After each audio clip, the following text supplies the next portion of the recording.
If I were to ask you, what is one thing that you hate in your business? You'd probably think about, marketing. Maybe you don't like to create content. Maybe you don't like to spend money on ads. Maybe you don't like to deal with your customers and you want to outsource that to a CSM.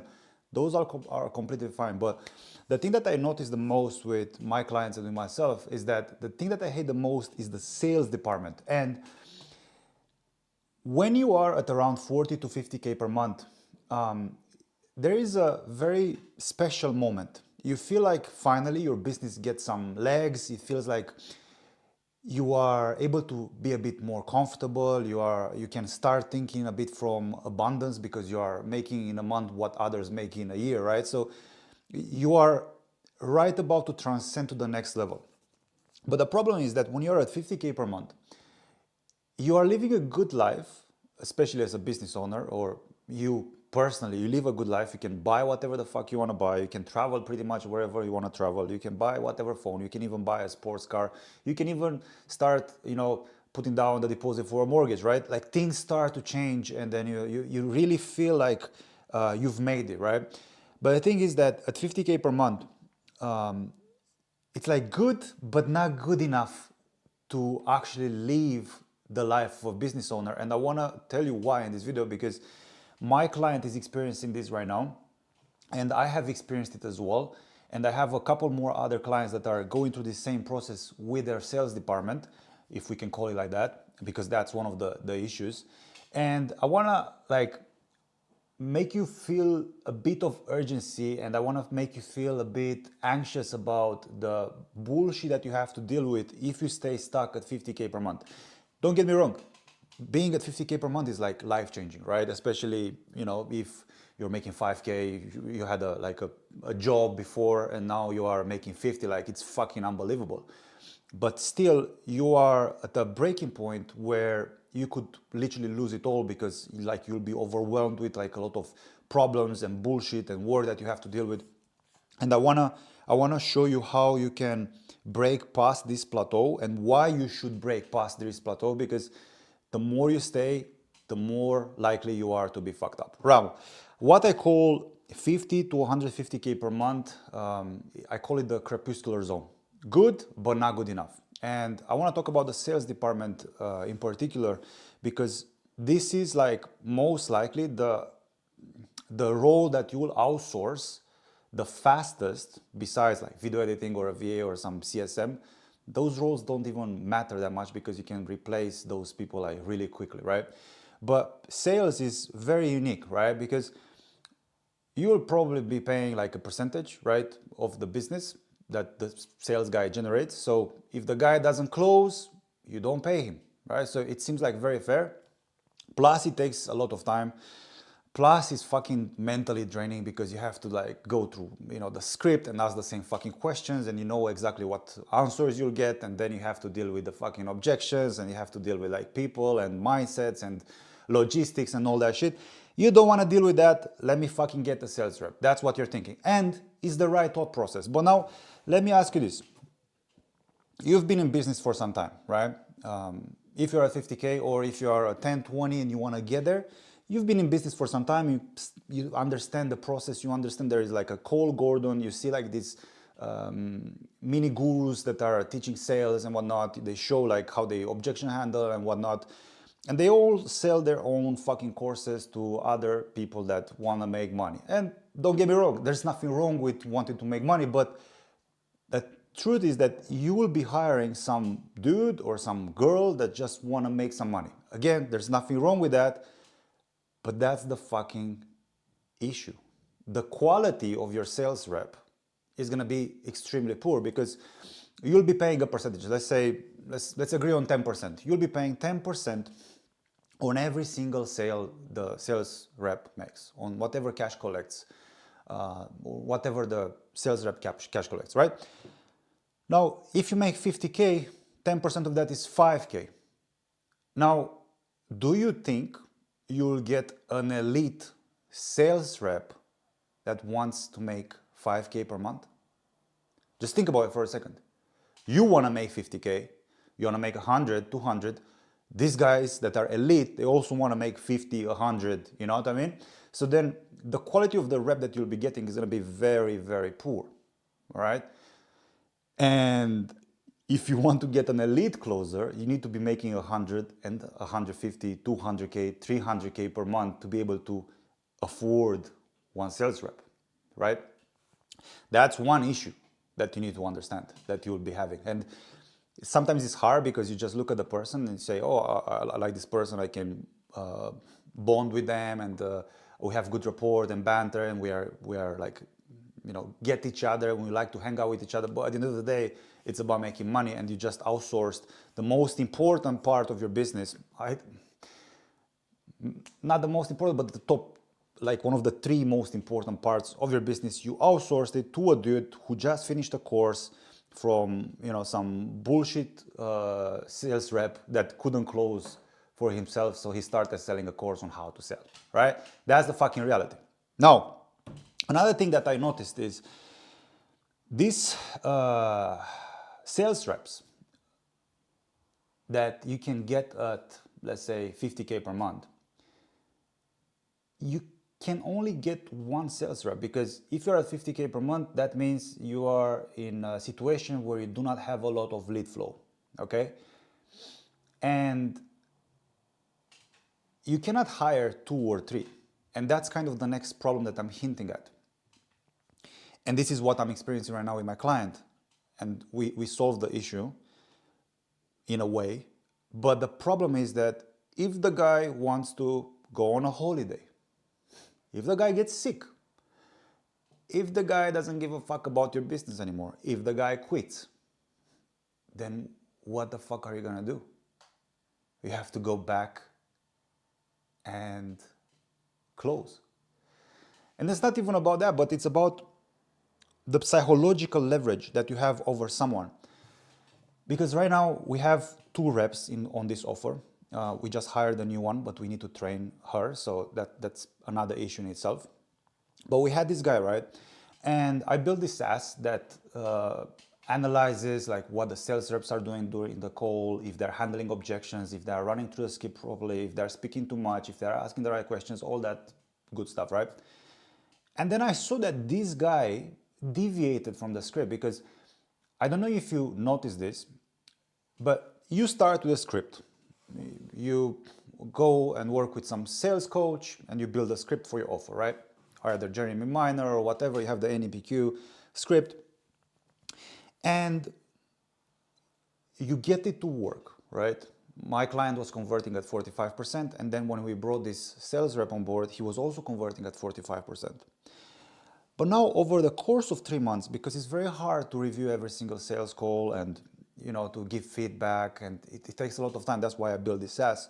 I'm not really promoting in this video, but I built this SaaS specifically for this type of issue, right? And I noticed that he was like 50% on the script versus what it used to be like 70, 80% on the script. Because what happens over time is you start to change the meaning of a question, or you add an opinion here, and that changes the power of the question, and you don't get the right answer from the prospect, and then you try to overcome that because you should know what you want to get from that question, and then you ask another question that didn't get you the right answer, and then you're like, fuck, I cannot ask the same thing like 3, 4, 5 times because I fucked it up. Let me go to the next section. And now you go to the next section, you didn't get the right answer, and now closing is going to be super fucking hard because you didn't collect the right information, you didn't build the right tension in the prospect, etc., etc.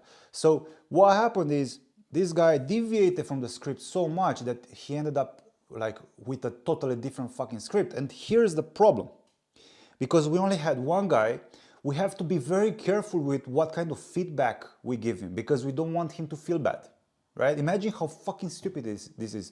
You have one person that dictates how much money you'll be getting into your business. Like, you can spend so much time, so much money on your content. You can spend all your effort into creating like the best program to help your clients win.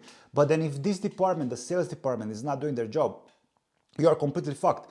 And I cannot tell this guy, bro, fucking follow the script. I have to manage his emotions, because if he decides to leave, then I'm fucked.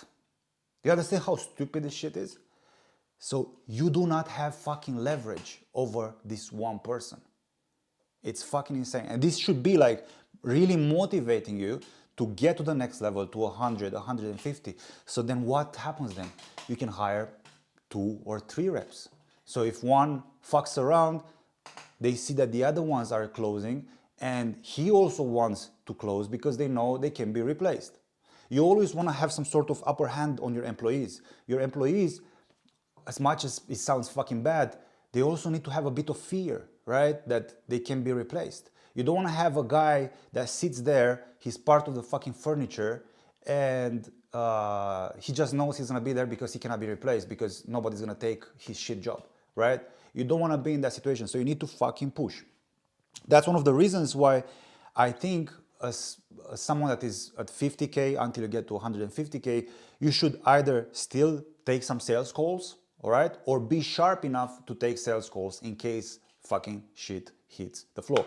Now, another thing that I've noticed is the close rate. So we were closing at 45%, right? Really good close rate, but I would say, like, looking at my previous offer and looking at all my clients that are on YouTube as well, 45% is like the standard because the leads are fucking hot. They know you, they've been watching all your content, they know what the fuck you are selling, who you are, they fucking love you, they respect who you are, they're fucking God, right? So of course you're closing 45%. But now, recently, the conversion rate dropped to 17%. Now, again, with the SaaS, with the feedback, we started to like bring it up again, but it's like 23, whatever. It's still fucking shit. And why is it shit? Well, we could have doubled the business, first of all. That's the obvious thing, right? But here's what happens that you need to be aware of. There are gurus out there who say, if you want to scale a business, you need to go organic, okay? On the other hand, you have gurus who say, if you want to scale a business, you need to get rid of organic and only use ads. Obviously, both of them are fucking lying. You need both, okay? And that's the point that I'm trying to get to. If you need both and your closer cannot handle cold leads because they are only used to fucking YouTube leads that close at 45%, they won't be able to close fucking cold traffic because you need to be able to convert at least 20%. Because you won't get an ROI. You need to get paid in fulls from cold traffic to be able to take the money, reinvest to scale the operation, right? This is like super important. And if your close rate is a fat girl, right? That's how we call them. Then how are you gonna convert cold fucking traffic if he or she cannot convert warm traffic? You see, you're in a situation where it's good, but it's not good enough, and you can also be fucked. And I guess the point that I'm trying to make is that even though you want to exit sales as fast as possible because you fucking hate doing sales, I get it, I fucking hate sales as well. You don't want to exit sales from the point of view of volume, right? Or you want to exit sales from the point of view of volume, right? But you should always keep an eye on everything. Imagine if you outsource, the support in your program or whatever service you are selling. You're still gonna keep an eye on it and you're gonna control the CSM. You're still gonna keep an eye on the marketing agency that runs your ads. You're not just gonna shut your eyes and just believe everything's gonna be fine. You still need to watch their calls. You need to give feedback. And you always need to be hiring, always speak with closers, always try to find someone better. You always need to be on the lookout to get a new person on board because you don't want to have your most important department rely on one single person.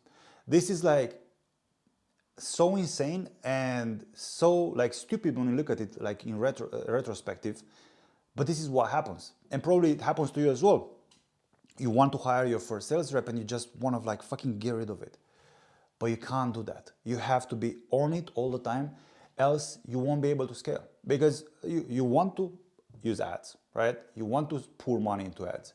But if your closer cannot fucking close because, it wasn't the right time, he didn't have money. Oh, he was gonna think about it. Oh, he's gonna speak with his wife. But the guy didn't handle the objection in the right way, and it only maybe handled one objection, but he didn't really handle the right objection. He only handled the smoke screen.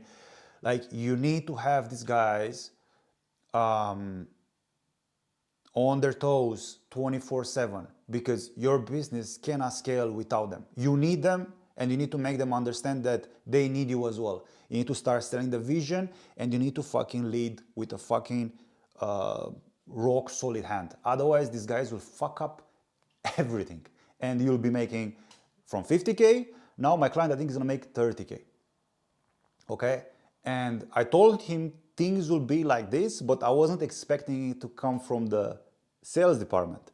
Now we are fixing it, but don't get in a position where you have to fix it. Start trying to fix it early on. We hired the second sales rep right now, and the guy already starts to feel shaky a little bit, you know? I gave him the second fucking warning.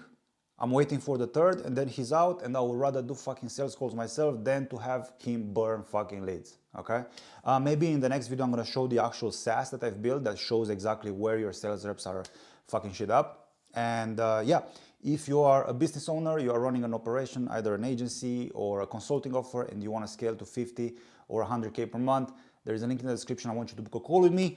This is not a sales pitch. I'm not gonna try to sell you. I'm gonna try to diagnose your issues in the business, fix them for you, and then I'm gonna give you so much value that you wanna buy from me.